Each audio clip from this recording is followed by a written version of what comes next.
They don't ring a bell when a reserve currency begins to die. There's no siren, no emergency press conference from the central bank, no flashing banner at the bottom of your TV screen. What you get instead are patterns, quietly repeating themselves across centuries. If you've seen the video on the 7-stage reserve currency death cycle, you already know where the US dollar sits in that pattern. The dollar is not in the early innings. It is firmly in stage 5, the phase where money printing stops being an emergency measure and becomes a permanent feature of the system. That stage began in 2008, when the Federal Reserve crossed a line and never really came back. The crucial thing history gives us isn't just a label for where we are. It gives us a map for what comes next. Stages 6 and 7 are not mysterious. They've already been lived by other empires. We have 4 fully documented examples of what happens when a reserve currency grows old, and the rest of the world quietly prepares its funeral. Portugal's real, the Dutch guilder, the British pound, and now, in slow motion, the dollar. When you line those timelines up, something unnerving appears. From the moment a currency enters stage 5 until it finally collapses in stage 7, the clock usually runs for about 10 to 20 years. Portugal took around 15. The Netherlands needed 18. Britain stretched the process to 22. The average, 18 years. The dollar stepped into stage 5 in 2008. Do the math. We're nearing the end of that historical window. And this time, the world is moving faster than before. Capital can fly anywhere at the speed of light. Information leaks in seconds, not months. Financial plumbing is global and digital. So if earlier reserve currencies took 15 to 20 years to complete their final descent, why would we expect the dollar to be granted extra time? The more you study the pattern, the more you realize that we are not at the beginning of anything. We are in the late chapters, brushing up against stage 6 and peering over the edge at stage 7. Before we talk about the dollar's future, we need to revisit the last empire that walked this path in a way we can still measure in living memory: Britain after World War II. Think of this less as an old story and more as a preview, a kind of financial documentary that the dollar is quietly remaking with modern actors and higher stakes. Britain's collapse is the clearest, best documented example of how a reserve currency actually dies in real time. Not as a single crash day, but as a series of policy decisions, crises, humiliations, and quiet exits that, once finished, look inevitable in hindsight. Stage 6 has a very specific character. I call it the period of lost confidence and the search for exits. It's the moment when the rest of the world stops believing that yesterday's reserve currency is a safe long-term home for wealth, but they haven't yet agreed on what will replace it. Everything starts to fray at the edges, while the core still looks intact. Official statements say everything is fine, but capital flows quietly say we don't believe you. For Britain, that moment began in 1945, right as the victory parades were rolling through London. On paper, Britain had won the Second World War. In reality, it had sacrificed its balance sheet to do it. The empire that had ruled the seas since Waterloo was physically exhausted and financially hollowed out. Its factories had been bombed, its merchant fleet decimated. It owed mountains of debt to the United States. The pound, which had been the world's reserve currency since 1815, was still officially priced at $4.03, but that rate was a costume, not a reality. Behind the scenes, everyone in Whitehall knew the pound was far too high. The only thing holding it up was American credit. In 1945, Britain went to Washington with its hat in its hand and asked for a massive loan just to stay afloat. The U.S. agreed to lend roughly $3.75 billion, but the money came with handcuffs. One key condition was that within a year, the pound had to become convertible. In practical terms, that meant anyone holding pounds would be able to swap them for dollars at the fixed rate of $4.03. It sounded like a gesture of confidence. In reality, it was a test of whether the world still trusted the pound as much as Britain's politicians claimed. The moment Britain flipped that switch in 1947, the truth came out. As soon as the pound became convertible, holders of sterling rushed to the exits. Governments, corporations, and wealthy individuals immediately began trading their pounds for dollars. In just 6 weeks, Britain lost about a quarter of its precious dollar reserves. It was a classic bank run, but the bank in this case was the British Empire. The government panicked, slammed the door shut, and suspended convertibility. Officially, they called it a temporary measure. Unofficially, everyone watching got the message. When people were given a choice between dollars and pounds, they chose dollars. That was the first loud crack in the facade. But the decisive break came 2 years later. By 1949, Britain could no longer pretend it could defend the $4.03 rate. The war debts were still there, the empire was shrinking, exports weren't strong enough to earn the dollars needed to support the currency. The government had a choice: keep burning through reserves in a losing battle, or admit the pound was overvalued and mark it down. In September 1949, they chose the latter. Overnight, the official exchange rate was slashed from $4.03 to $2.80, a one-third cut in a single announcement. If you had savings, a pension, or a nest egg denominated in pounds, you woke up that morning 30% poorer when measured in dollars or gold. The amount of money in your account didn't change, but what that money could buy in the world had just been amputated. The same was true for people holding British government bonds. The principal still said £100, but the international value of that promise had just fallen off a cliff. This is what devaluation really is. Not an abstract policy choice, but a quiet confiscation of purchasing power from anyone who trusted the currency. More importantly, once a government crosses that line, something deeper breaks: faith. Before a devaluation, investors can still tell themselves that the old exchange rate is solid, that the central bank will defend it at all costs. After a devaluation, the question changes from will they ever devalue to when will they do it again. Every future crisis is seen through that lens. Every rumor triggers anxiety. The currency starts to live under a permanent cloud of doubt, and that cloud drives behavior. People begin to front-run the next cut. That is exactly what unfolded for Britain throughout the 1950s. The pound didn't collapse overnight, it simply became something smart money no longer wanted to hold in large amounts. Central banks that once kept the majority of their reserves in sterling began to rebalance into dollars. It wasn't a stampede, it was a slow, deliberate migration. Yet by the mid-1950s, the cumulative effect was clear. The dollar had quietly overtaken the pound as the world's main reserve asset. London was still impressive, the empire's flags were still on maps, but in the vaults of central banks and the spreadsheets of global trade, the center of gravity had shifted across the Atlantic. And that first cut in 1949 was just the beginning of Britain's long, painful Stage 6. Stage 6 for Britain stretched out like a slow-motion car crash. The wreck didn't happen in a single day, it unfolded in scenes. Through the early 1950s, the pound still sat on official lists as a reserve currency, but its aura was fading. Other nations had to hold it out of habit, out of old alliances, out of the legacy of empire. But when you looked at numbers instead of nostalgia, the story was ugly.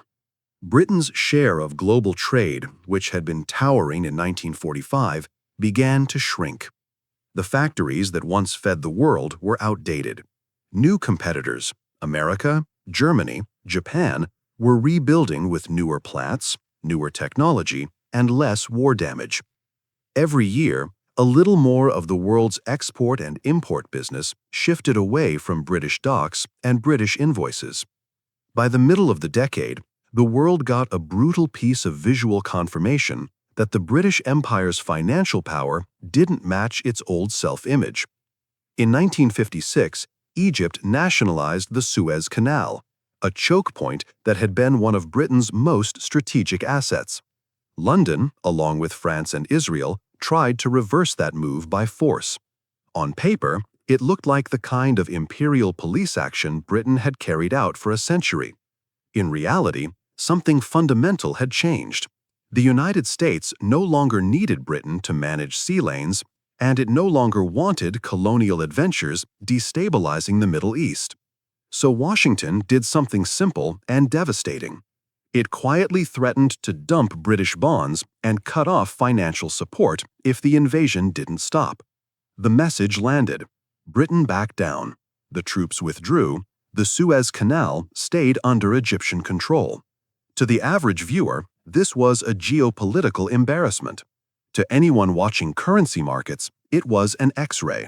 It showed, in one moment, who actually held the financial gun. Not London, Washington.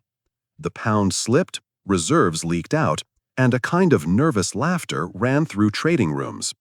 The empire that had once issued the world's reserve currency couldn't even hold on to a canal without American permission. As confidence eroded, the British government reached for a tool that always appears in late stage 6, capital controls. If too many people try to leave a burning theater at once, authorities don't ask why the fire started, they lock the doors. Britain began limiting how much money its own citizens could move abroad. You needed permission to invest outside the country.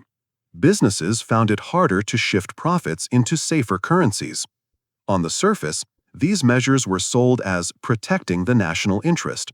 In reality, they were a neon sign flashing over the pound. We are afraid of an exit stampede. This is one of the defining traits of Stage 6. The currency still functions domestically. People still get paid in it, taxes are still levied in it, bonds are still issued in it. But the smartest players in the system no longer want to be trapped holding it when the music stops, and the government tries to slow their escape. Britain's Stage 6 lasted roughly 15 years, from 1945 to 1960. That's a long window, long enough for ordinary savers to see multiple warning flares. The failed convertibility experiment in 1947, the brutal devaluation of 1949, the humiliation at Suez in 1956, the tightening of capital controls. At each of those points, anyone paying attention had the chance to diversify into dollars, gold, or foreign assets. Some did, most didn't. The human part of this story is important. People who had grown up under the British flag simply couldn't imagine the pound not being central to the world. Their parents and grandparents had watched it dominate for over a century. Newspapers and politicians assured them that things were under control, that temporary pain would give way to renewed strength. So they did what humans always do in late-stage systems. They projected the past forward and hoped the future would rhyme. They trusted the brand longer than they should have, and they paid for that trust with their savings. Behind the polite headlines and official communiques, something very different was happening in the back rooms and private offices where smart money gathers. Wealthy British families began opening accounts in New York and Switzerland. Large corporations quietly shifted retained earnings into dollars. London banks, sensing which way the wind was blowing, helped their best clients move capital out before the door locks got too tight. That hidden timeline, who moved first, what they bought, which indicators they watched, is rarely taught in history class, but it's the real playbook for how elites protect themselves during a reserve currency's decline. That hidden playbook is exactly what I've been unpacking in a private series for channel members, the Reserve Currency Death Playbook. In those episodes, we don't just say the pound fell. We ask, what were the pound's interest rates doing 6 to 18 months before each devaluation? How did gold behave in London versus New York? Which sectors of the stock market held value and which ones were annihilated? How did Portuguese merchants reposition as the real died? How did Dutch bankers use the emerging guilder system to shift out of their own currency before it lost reserve status? Across 6 centuries and 4 different empires, the patterns of survival look eerily similar. You can call that luck, or you can call it a strategy. For people who want to move beyond vague advice like buy some gold and diversify, that series breaks the process down into specific signals and specific allocations with historical performance data. Which indicators flash red 12 months before stage 7? What mix of gold, foreign currency, and real assets actually preserved purchasing power during Britain's final slide? How did insiders behave in the last stretch before the pound's 1967 collapse? And how did those behaviors rhyme with what we're seeing in dollar markets today? These are the questions I tackle there, with new updates twice a week, Monday and Thursday, for members who understand that surviving a reserve currency reset is not about panic. It's about following a blueprint that has already worked 4 times. There are 2 tiers. Insider access, at a few dollars a month, gets you into the full playbook, the member videos, the early releases, the private live streams where we walk through new data in real time as Stage 6 unfolds. For people who want to go deeper, the Empire Circle tier adds detailed monthly reports and my own portfolio positioning, what I'm accumulating, what I'm avoiding, and how I'm timing entries during this decade-long transition. The buy lists I release there during the dollar's Stage 7 collapse will not be public. They're for the inner circle only. If you want to be on the side of history that moves early instead of the side that gets told to stay calm while their currency burns, that's where you belong. You can join instantly by hitting the join button under this video and choosing your tier. But membership pitch aside, Britain's story doesn't end with Stage 6. After 1960, the clock sped up. Stage 7 arrived, and with it, the part of the movie where everything that looked manageable suddenly wasn't. Replacement and collapse. The pound didn't just drift lower, it surrendered its role at the center of the system and never got it back. And the people who thought they had time discovered that they didn't. That's the chapter we turn to next. Because if you want to understand what the dollar's next 10 to 20 years could look like, you need to see exactly what Stage 7 did to Britain's middle class, to its bondholders, and to anyone who assumed their money was safe just because it had the Queen's face on it. Stage 7 for Britain arrived like a storm that had been building on the horizon for years. By 1960, most insiders already understood the pound's glory days were over. What changed in Stage 7 was the speed. Capital flight, which had been a quiet trickle, became a visible river. Wealthy British families instructed their bankers to move savings to New York accounts. Multinationals invoiced exports in dollars instead of pounds whenever they could. London, ironically, still one of the world's great financial hubs, turned into a kind of evacuation corridor, helping money escape the very currency that city was supposed to protect. The government responded the way every dying reserve issuer does. It tightened the cage. Capital controls that had begun as temporary measures hardened into a permanent architecture. Taking money out of the country for investment required paperwork, permissions, and sometimes outright denial. Pension funds and institutions were pressured, gently at first and then more forcefully, to keep their holdings denominated in pounds and British government bonds. On the evening news, officials talked about defending sterling, about national unity, about the importance of confidence. Behind those phrases was one blunt reality. If too many people made rational decisions at once, the currency would collapse overnight. By 1964, the numbers stopped cooperating with the speeches. Britain's foreign exchange reserves were draining faster than they could be replenished. To hold the pound's official value at $2.80, the government had to burn through dollars and gold, selling hard assets to buy its own weakening money. Eventually, it had to knock on the door of the International Monetary Fund and ask for help. For the country that had once financed half the world's trade, going to the IMF for a rescue line was more than a financial event. It was an admission that the baton had already passed to Washington. The old empire was now a client. The British government tried every conventional lever. It raised interest rates to lure capital back in, making mortgages and business loans more painful at home. It cut spending, squeezing public services. It negotiated more loans from the IMF and friendly governments. But once a reserve currency enters stage 7, these tools operate like bandages on a severed artery. They may slow the bleeding for a quarter or two, but they can't reverse the direction. Markets understood that, even if ordinary savers didn't. The question was no longer, can Britain defend the pound forever? It was, when will Britain admit that it can't? The answer came in November 1967. After months of rumors and denials, the government finally stepped up to a microphone and announced what insiders already knew. The pound was being devalued again, this time from $2.80 to $2.40.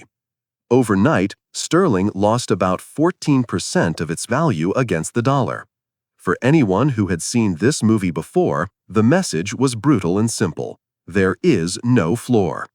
If the authorities have already broken their promise twice, once in 1949 and once now, why should anyone believe the next promise? International investors didn't.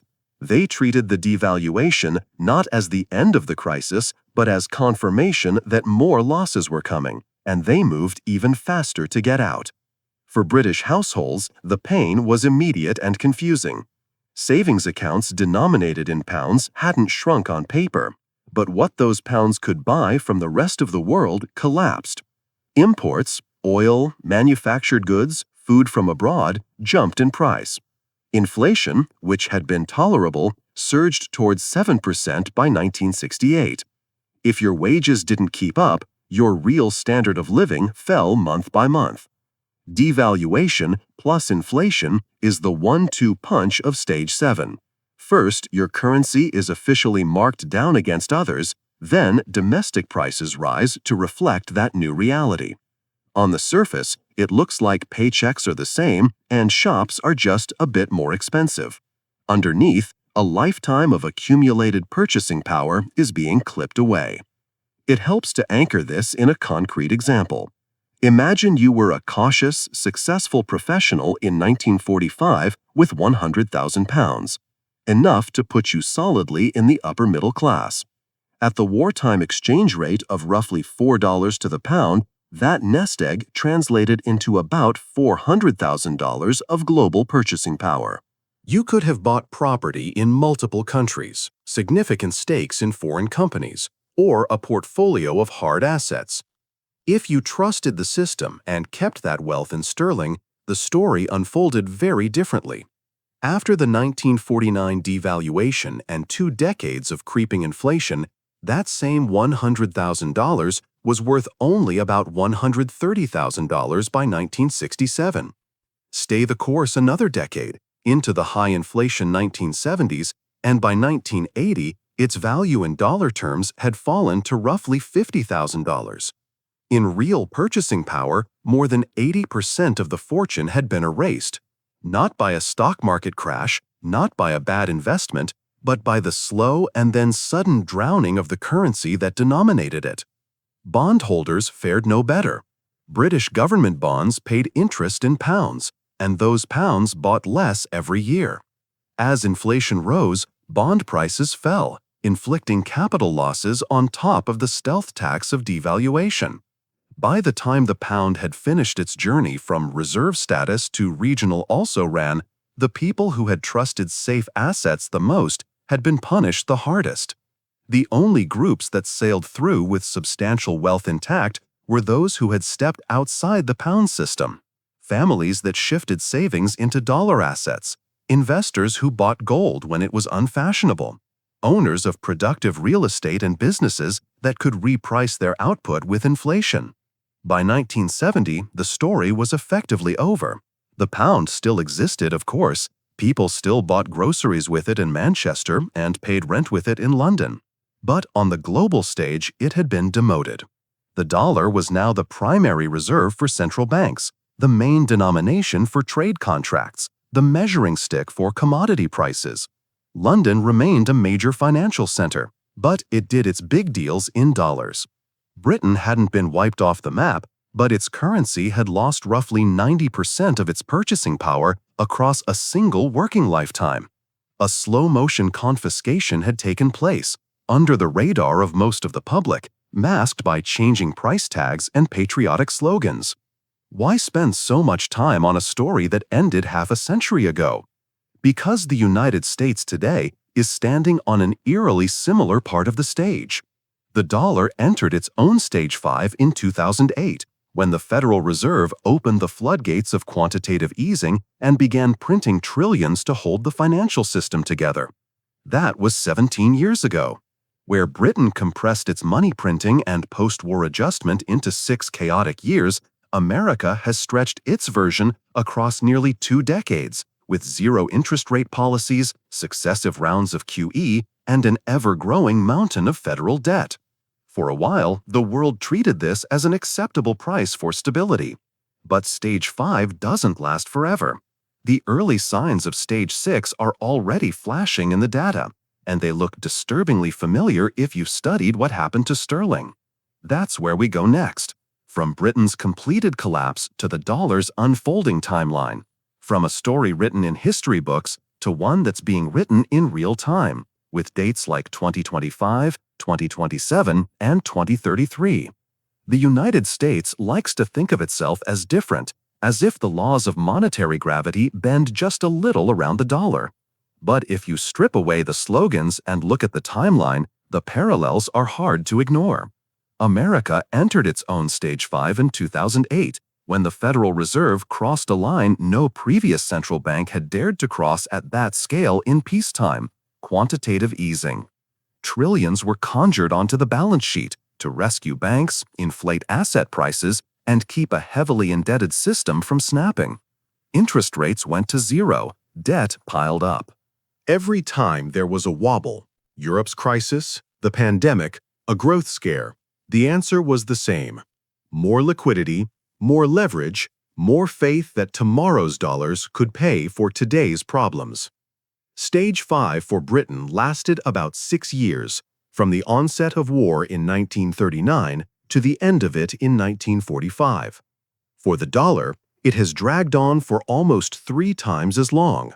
That length doesn't make the system safer, it makes it more stretched. The longer you rely on artificial support, the more fragile the underlying structure becomes when the supports are finally removed or stop working. That's what Stage 6 is about. The moment when the rest of the world quietly stops believing that the old tricks will always save the day. You can already see the opening act of Stage 6 in the behavior of countries that have the most to lose if they misjudge the dollar's future. China and Russia have been pulling back from U.S. assets for more than a decade, long before de-dollarization became a social media buzzword. China's reserves, which were stuffed with treasuries in the early 2010s, have been gradually rebalanced away from dollar exposure. Russia, after being hit with sanctions in 2014, accelerated its own exit, dumping most of its U.S. government bond holdings. When the West froze roughly $300 billion of Russian reserves in 2022, it wasn't just a punishment, it was a signal. Every finance minister watching that freeze understood that risk-free dollar assets were only risk-free as long as Washington approved of your foreign policy. Saudi Arabia's quiet pivot may be an even more important marker. Since the 1970s, the petrodollar arrangement, Saudi oil priced in dollars in exchange for American military protection, has been one of the key pillars under the dollar's reserve status.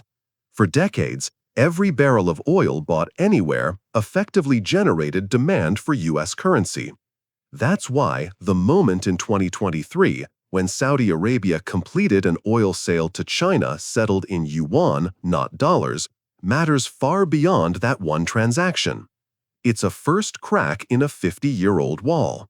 When the main commodity backing a monetary system begins to be priced in other units, you are watching Stage 6 accelerate in real time. At the same time, the BRICS bloc, Brazil, Russia, India, China, South Africa, and now a ring of invited states from the Middle East, Africa, and Latin America, is doing in public what used to happen only in whispers. They are openly discussing and, in some cases, designing a new trade currency that would live alongside their national currencies and bypass the dollar entirely for cross-border settlements. In the 1950s, central bankers grumbled privately about moving from sterling to dollars. In the 2020s, heads of state talk on camera about alternatives to dollar hegemony. That shift from quiet doubt to explicit planning is pure Stage 6 behavior. Layered on top of all this is the data point we explored in depth earlier: central banks buying gold at a pace not seen since 1950. In the 1950s, they were quietly exiting the pound and reinforcing the foundations of a dollar-backed system. Today, they are quietly exiting the dollar and reinforcing something more ancient and neutral: metal that can be plugged in to whatever comes next. When you put those pieces together, reduced dollar reserves in rival powers, oil contracts in non-dollar currencies, blocks building parallel settlement systems, and record bullion purchases, the pattern is not ambiguous. It looks very much like the early years of Britain's Stage 6, just running in a larger, more interconnected, more digital world. If we lay Britain's template over today and adjust for scale, a plausible timeline emerges. From 2025 to roughly 2027, we are in what you might call early Stage 6 for the dollar. This is the period when the indicators stop being isolated stories and become a trend you can quantify. More bilateral trade deals will be announced, where settlement happens in local currencies or in some regional unit rather than dollars. India and the Gulf states, ASEAN members trading among themselves, African nations linking their payment systems. Each deal is small on its own, but together they chip away at the dollar's share of global invoicing and reserves. IMF data will likely show the dollar's share of official reserves sliding from around 58% toward 50% by the late 2020s.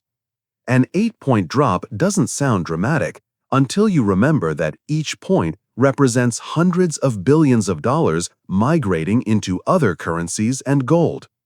In the 1950s, those flows out of sterling and into dollars were the real story, even when exchange rates were still fixed on paper. Today, a similar migration is underway, but this time the dollar is on the losing side. Between 2027 and 2029, the mid-stage 6 period, the script usually calls for a shock. Britain's came in 1949 with a brutal overnight devaluation of the pound. For the United States, the trigger could be different in form, but similar in effect. It might be a debt scare, when markets suddenly demand much higher yields to fund Washington's endless deficits and rolling over maturing treasuries becomes painfully expensive. It might come from geopolitics, a crisis in Taiwan, the Middle East, or Eastern Europe that causes a major ally to publicly distance itself from the dollar system. Or it might come from inside the Fed, if inflation flares up again and forces a policy pivot that shatters investor confidence. Whatever the catalyst, the result of a mid-stage 6 shock tends to rhyme across history: a rapid 15 to 25% loss of the currency's value against its peers in a matter of weeks or months. Headlines will call it a strong dollar correction or a rebalancing of imbalances. But for anyone whose savings, retirement, or business is denominated solely in dollars, the experience will be more visceral. Imported goods become noticeably more expensive. Overseas vacations become out of reach. The stock market, which had seemed to offer protection, wobbles as international investors reassess what U.S. earnings are worth in a shrinking unit of account. From 2029 into the early 2030s, late stage 6 is where denial becomes impossible. At this point in Britain's story, everyone knew the pound was no longer what it used to be, but the system still functioned, and the replacement regime, Full dollar dominance wasn't fully installed. For the United States, this is the phase where the dollar is obviously losing ground but hasn't formally been dethroned. Capital controls, once unthinkable in the land of the free flow of capital, start to appear in softer forms first. New reporting rules, taxes on certain kinds of foreign investment, subtle pressure on pension funds and institutions to support domestic stability by keeping allocations heavily dollar-based. These measures will be marketed as technical tweaks, safeguards against money laundering or tax evasion, or patriotic contributions to national security. But underneath the language is the same instinct that drove Britain to trap capital in the 1960s. If too much money tries to leave at once, the currency crash becomes uncontrollable. Businesses that rely on cross-border operations will feel the friction early. Ordinary households will feel it when they discover it's suddenly harder to get funds into foreign assets or currencies without jumping through hoops. By around 2033, if Britain's rough timeline holds, the dollar's share of global reserves could have fallen below 40%. That's the moment when, in functional terms, reserve status is already gone, even if no one holds a ceremony or signs a treaty to declare it. You are still one of the big currencies, but you are no longer the one everyone must hold to trade with the world. At that point, the system is balanced on a knife's edge, waiting for the formal Stage 7 event, a crisis and a replacement, to make what has already happened in practice official. That is the point in the journey where the pound found itself in the early 1960s, and where the dollar is likely to stand sometime in the 2030s if nothing in the pattern is changed. What happens after that is Stage 7, the crisis, the formal devaluation, and the emergence of whatever comes next as the world's new measuring stick. Stage 7 is the part of the story every empire pretends will never arrive. It's the phase where the world stops just doubting the reserve currency and starts actively replacing it. On paper, nothing happens all at once. In lived experience, it feels like a single decade in which everything you thought was safe turns out to be negotiable. For Britain, those 7 years from 1960 to 1967 compressed a century of decline into a few brutal headlines: IMF bailouts, capital controls, devaluation, and the quiet realization that the pound was now a regional currency wearing a global costume. For the dollar, if the pattern holds, the same script plays out in a world that is faster, more interconnected, and much less forgiving. By the time we reach the early 2030s in this scenario, the dollar will already have been weakened by years of Stage 6 erosion: lower reserve share, more non-dollar trade, rising use of alternative settlement systems. Stage 7 begins the moment the rest of the world tests whether the United States can still defend its currency and discovers the answer is no. Think of the 1967 moment for the pound, when Britain tried higher interest rates, spending cuts, and IMF loans to prop up sterling and still ended up announcing a devaluation from 280 to 240. In the American version, sometime around 2033 to 2035, the government and the Fed will throw everything at the problem: rate hikes, FX interventions, coordinated statements with allies, and markets will shrug. The dollar will gap lower anyway. In practical terms, that looks like a 20 to 35% drop in the dollar's value against a basket of other major currencies, or against the new reserve unit that will be emerging by then. If you are holding $100,000 in cash or fixed income assets, your international purchasing power takes a 1/3 haircut in a season. Import prices jump. Energy, food, electronics, medicine, anything that requires global supply chains becomes suddenly, sharply more expensive. Stock indices might initially spike in nominal terms as markets reprice U.S. assets in cheaper dollars, but for ordinary people, the effect is simple: their savings buy less, and whatever number on the screen they thought represented security no longer maps cleanly to the real world. Governments rarely admit that they've lost control in moments like this. Instead, they reach for emergency tools. In Britain's Stage 7, that meant stricter and stricter capital controls, begging the IMF for rescue packages, and finally conceding to devaluation. In a US Stage 7, the toolkit will rhyme. Expect some combination of temporary bank holidays, limits on cross-border transfers, new taxes on foreign asset purchases, and price controls dressed up as anti-gouging measures. These steps are meant to restore confidence, but historically they do the opposite. When people watch ATMs limit withdrawals or see stories of accounts being temporarily frozen for stability, they don't calm down. They rush to get whatever they can out of the system, feeding the very panic the authorities hope to contain.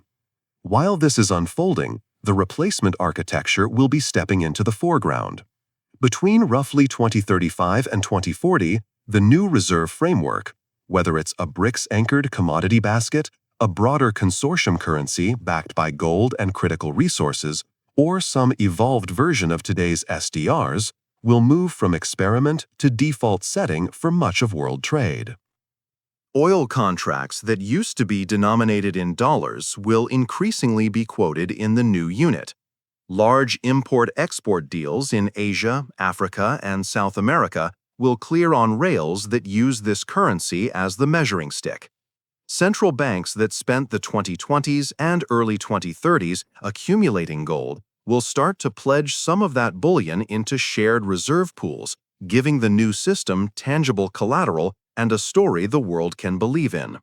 The dollar does not disappear in this world, it shrinks. Inside the United States, it remains the unit for salaries, taxes, mortgages, and day-to-day life. Abroad, it becomes what the pound became after 1967, important in a historical sense, still widely recognized, but no longer the axis around which everything turns. By the early 2040s, some form of stabilization sets in. The new reserve currency is mature, its infrastructure battle-tested. The dollar has found a lower plateau, worth perhaps 20 to 35 cents on the 2025 dollar when measured against real goods or the new unit. The U.S. is still a large economy with serious industrial and military weight, but the old exorbitant privilege of paying for imports with newly created reserve currency is gone. Trade deficits require genuine sacrifice. Borrowing abroad happens on someone else's terms. For the average American, the change doesn't look like a single apocalyptic moment. It looks like a long, grinding adjustment. Imported goods that were once cheap become luxuries. Foreign travel requires more saving. The sense of effortless prosperity that came from decades of living at the center of the monetary universe fades. The country is still livable, still full of opportunity, but the background assumption that our currency is the world's money is gone, and with it, a large, invisible subsidy that had propped up living standards for generations. As history shows with Portugal, the Netherlands, and Britain, once that status is lost, it does not come back. All of that is the macro picture. The question that matters to you personally is simpler and more urgent. If the pattern plays out even roughly along these lines, where do you want to be standing when Stage 7 arrives? The worst place to be, historically, is fully concentrated in the dying unit. 100% of your savings, your retirement, your business valuation tied to a currency that is losing 60, 70, 80% of its real power over a couple of decades. That was the fate of countless British savers who trusted the pound from 1945 through the 1970s, watching a fortune on paper turn into something that no longer matched the world outside their window. The people who came through previous transitions with their wealth intact did a few simple but difficult things. They reduced their dependence on a single currency. They held claims on real things, land, businesses, commodities that continued to matter no matter what unit of account the world was using. And, almost without exception, they kept a piece of their net worth in the one asset that has survived every reserve transition of the last 6 centuries, gold. Portuguese merchants who carried gold across the fall of the real, Dutch traders who owned bullion as the guilder faded, British families who held sovereign coins through the pound's long decline. All of them watched paper fortunes evaporate, while metal weights in a safe held their meaning. That doesn't mean running to an extreme or abandoning dollars entirely, especially if you live and work in the US. It means refusing to let your entire future depend on one political decision-making machine and one central bank. It means thinking in layers rather than in slogans. Some cash for daily life, some productive real assets that generate value regardless of currency games, some exposure to more conservatively run foreign systems, and a slice of timeless collateral that doesn't need anyone's promise to exist. It also means paying attention to the signals that Stage 6 is morphing into Stage 7, sharper drops in the dollar's reserve share, sudden official efforts to control where and how you can move money, big jumps in gold's price that are not simply speculative spikes, but part of an official revaluation story. This channel exists for that reason. The goal is not to scare you into paralysis, but to give you a lens that most people never get until it's too late. In the free videos, we'll track the big milestones of Stage 6 and Stage 7 in real time, reserve data, trade agreements, policy changes, market stress. For those who want to go deeper, there's the members-only work, the playbook built from Portugal, the Netherlands, Britain, and now America, updated and adapted to a 21st century system. That's where we get into concrete positioning, model allocations, and the kind of details that don't fit in a single video. No one can tell you exactly which month the crisis hits, or which headline will mark the formal turning point. History doesn't hand out precise schedules. What it does offer is a pattern and a warning. The pattern says that once a reserve currency enters Stage 5 and stays there long enough, Stage 6 doubt and Stage 7 replacement are not accidents, they are consequences. The warning is that in every previous case, the majority refused to believe it until after their purchasing power was gone. A smaller minority accepted that too big to fail was a story, not a law, and quietly rearranged their lives around that uncomfortable truth. We are standing at the front edge of what will likely be the defining financial story of the next 20 years, the transition from a dollar-centric world to something more fragmented, more contested, and anchored in different forms of collateral. You cannot vote that story away. You cannot tweet it away. You can only decide whether you enter it with all your chips stacked on the old order or with enough diversification and foresight to absorb the shock and maybe even find opportunity inside it. The 7-stage cycle has played out 4 times in 6 centuries. The dollar is now deep into that arc. The script isn't finished, but the ending is written clearly enough for those willing to read it.